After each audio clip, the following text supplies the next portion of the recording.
Magandang gabi sa inyo guys. So ito na nga yung Tagalog version ng review ko sa gulong. Okay. So nakita nyo maraming nagre-request na sa aking YouTube channel nagko-comment na Tagalog version, yung kundi Tagalog kasi hindi nila naintindihan yung Bisaya. So ito na nga, tatagalogin ko na 130 by 90 by 10. So klaro ha. Oh. Hindi yan sumasayad. Hindi yan sumasayad dito. Dito, of course, tumatama siya. Kaya nga ito, yun yung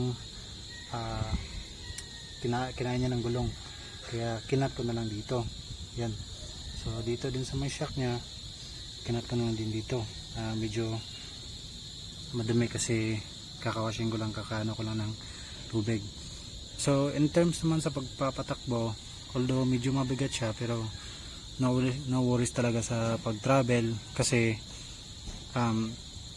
maganda naman yung takbo niya at saka makapit yung spike. Okay, so natesta namin to from Bayawan to Dumaguete. Yung layo nun almost dun talaga magta-top speed ako dito ng 90 sa ganito na gulong. Yung PSI hindi ko sure kung ilang PSI ito, tsaka yun nga, quick reviews lang to mga loads. Yung itsura niya, mag-wonder kayo kung ano nang tingin sa kanya. Yun, ito na yung resulta. Yun, malaki na yung gulong. Yun, yun nga, laki na. Sobrang laki na yan.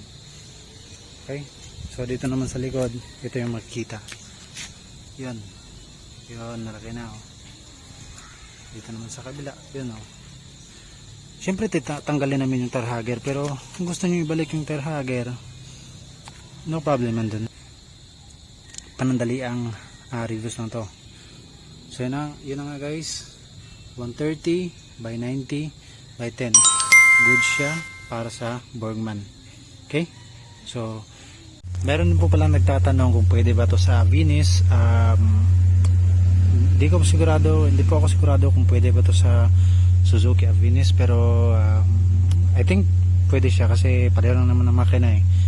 At may nagtatanong din po kung pwede po ba sa kung makapit ba sa kahit basa.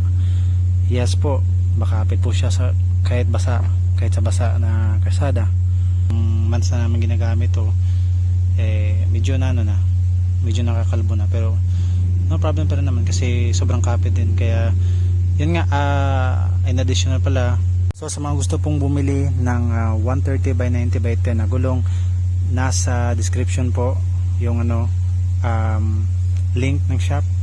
Diretso na lang click. Ito po yung picture. Yan po yung shop. So no worries po kasi legit po si kuya. Legit po yung store. So yun po. Salamat.